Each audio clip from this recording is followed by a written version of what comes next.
અમદાવાદના નહેરુ નગર પાસે hit and રનનો મામલો સામે આવ્યો છે। મેટ્રો કોર્ટે આરોપી રોહન સોનીના 2 દિવસના રિમાન્ડ મંજૂર કર્યા। પોલીસે આરોપીના 5 દિવસના રિમાન્ડની માંગ કરી હતી। આરોપી રોહન સોનીને લોકોએ કોર્ટ પરિસરમાં જ ટપલી દાવ પણ કર્યો હતો। પોલીસ આરોપીને લોકોના ટોળાથી બચાવીને કોર્ટમાં રજૂ કર્યો હતો।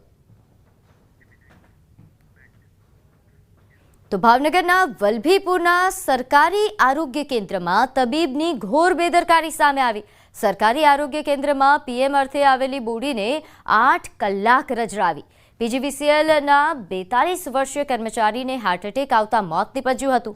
અધિક્ષક ડોક્ટર દ્વારા મેડિકલ ઓફિસરને અનેકવાર હુકમ આપ્યા બાદ પણ ઓફિસર પીએમ કરવામાં ઠાગા થયા કર્યા। આ બાબતે મીડિયા દ્વારા પ્રશ્ન પૂછતા મીડિયા સાથે પણ મેડિકલ ઓફિસર દ્વારા અસભ્ય વર્તન કરવામાં આવ્યું। ડોક્ટર આદિત્ય રાજસિંહ ગોહિલ દ્વારા દર્દીઓ સાથે પણ ખરાબ વર્તન કર્યા હોવાનું સામે આવ્યું છે। આ બાબતની જાણ સ્થાનિક આગેવાનોને થતાં હોસ્પિટલ દોડી આવ્યા હતા। વલભીપુર તાલુકા ભાજપના પૂર્વ શહેર પ્રમુખ દ્વારા આ બાબતે જિલ્લા આરોગ્ય અધિકારીને જાણ કરાઈ છે। 3 વાગ્યાનું પીએમ માટે આવેલું છે। પીએમ કેમ નથી કરતા? કોણ ના પાડે? કોઈ ના પાડે? અરે કર્યું નથી ને। અત્યારે વાગ્યા કેટલા? અત્યારે વાગ્યા કેટલા? અત્યારે વાગ્યા કેટલા? અત્યારે કેટલા વાગ્યા? એ તમારો પ્રશ્ન। તમારો હું જ પ્રશ્ન પૂછું છું। મારો કામ પ્રશ્ન પૂછવાનું છે સાહેબ। મારું કામ પ્રશ્ન પૂછવાનું। હે તમે શું થાવ છો એમને? કોના? હું મીડિયામાંથી છું। હું કોઈ સગાવાલા નથી। તમારે શું લેવા દેવા? તો કોને લેવા દેવા? કોને લેવા દેવા? એક મિનિટ કોને લેવા દેવા? મીડિયાવાળા તમે છો। હા। તમારી યાર શું લેવા દેવા? કેમ મારી સાથે કોણ લેવા દે? એટલે તમે એક સરકારી કર્મચારી છો, મારે તમને પ્રશ્ન પૂછવાનો હક નથી? એટલે એવો તમને હક કોને આપ્યો કે કોઈ પણ મીડિયાવાળા હોય અને તમારે પ્રશ્નનો જવાબ નહીં દેવાનો? મેં એવું ક્યાં કીધું? તો કોને કીધું? તમારો કહેવાનો મતલબ શું થાય? તમારો પ્રશ્ન એમ નહીં, કહેવાનો મતલબ શું થાય? કોઈ પણ પ્રકારની ઓપીડી ન હોવા છતાં મેં એને 2 વખત રિક્વેસ્ટ કરી તો પણ કોઈ પણ પ્રકારનો એનામાં સેન્સ મને લાગ્યા ને તો સાહેબને મેં કીધું, સાહેબ આ સ્થિતિએ કોઈના સ્વજનનું મૃત્યુ થયું હોય અને આ સ્થિતિ હોય તો આપનામાં કાંઈ સેન્સ જેવું છે કે નહીં, તો પણ કોઈ પ્રકારનો જવાબ આપતા નથી। વલસાડ જિલ્લાના કપરાડા તાલુકા પંચાયતની સામાન્ય સભામાં હોબાળો થયો।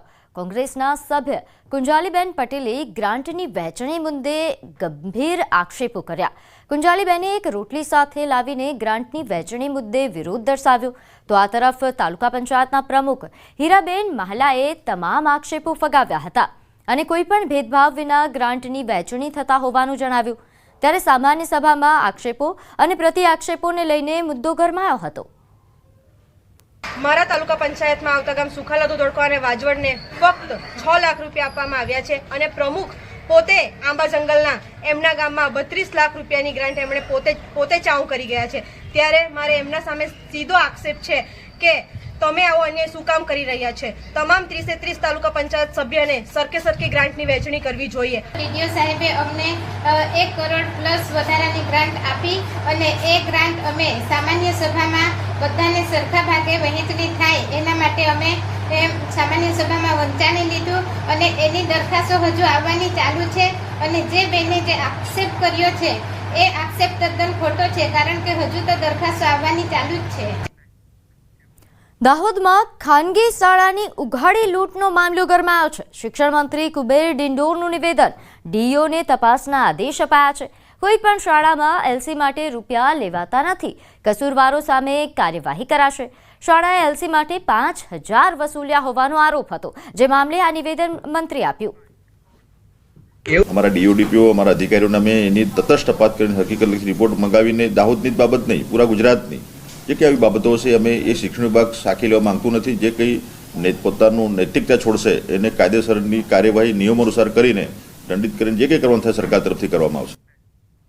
આગળ વાત પાર તાપી પ્રોજેક્ટ કેન્સલ કરાયાની સરકારની જાહેરાત બાદ વલસાડ જિલ્લામાં ઉજવણી કરાઈ।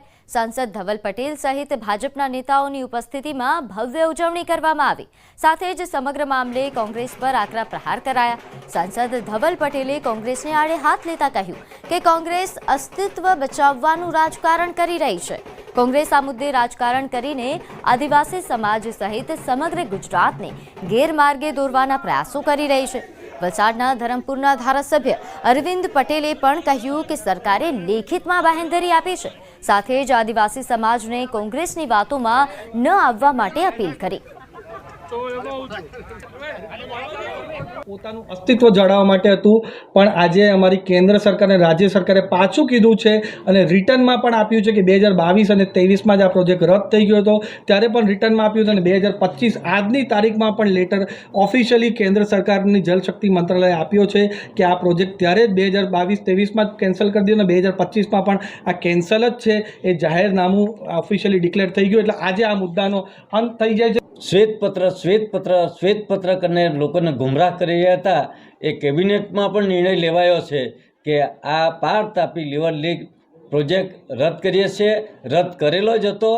કોંગ્રેસનું અસ્તિત્વ ટકાવવા સિવાય એ લોકોને કોઈ મુદ્દો નથી અને આવનારી તાલુકા પંચાયત જિલ્લા પંચાયતની ચૂંટણી વખતે આ લોકો લાભ લેવા માટે આ મુદ્દો લઈને આવ્યા હતા. મહાત્મા ગાંધી સ્થાપિત અમદાવાદ ગુજરાત વિદ્યાપીઠ દ્વારા હર ઘર તિરંગા યાત્રા રેલીનું આયોજન કરાયું. વિદ્યાપીઠના કુલપતિ ડોક્ટર હર્ષદ પટેલે તિરંગા યાત્રાને લીલી ઝંડી આપી. યાત્રામાં કુમાર વિનય મંદિરના વિદ્યાર્થીઓએ વેશભૂષા સાથે ભાગ લીધો. સાથે જ તેઓ ખાસ બેન્ડથી સમગ્ર વાતાવરણમાં દેશભક્તિનો અલખ જગાવ્યો હતો.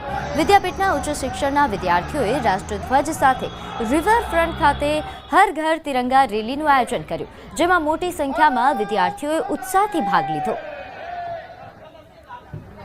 તો અમદાવાદ ખાતે આ ભવ્ય તિરંગા યાત્રા યોજાઈ. નોંધનીય છે કે વિદ્યાપીઠના તમામ વિદ્યાર્થીઓ દ્વારા આ તિરંગા યાત્રા યોજવામાં આવી હતી. મોટી સંખ્યામાં વિદ્યાર્થીઓ આ યાત્રામાં જોડાયા હતા અને ખૂબ જ ઉત્સાહ સાથે યાત્રામાં આગળ વધ્યા.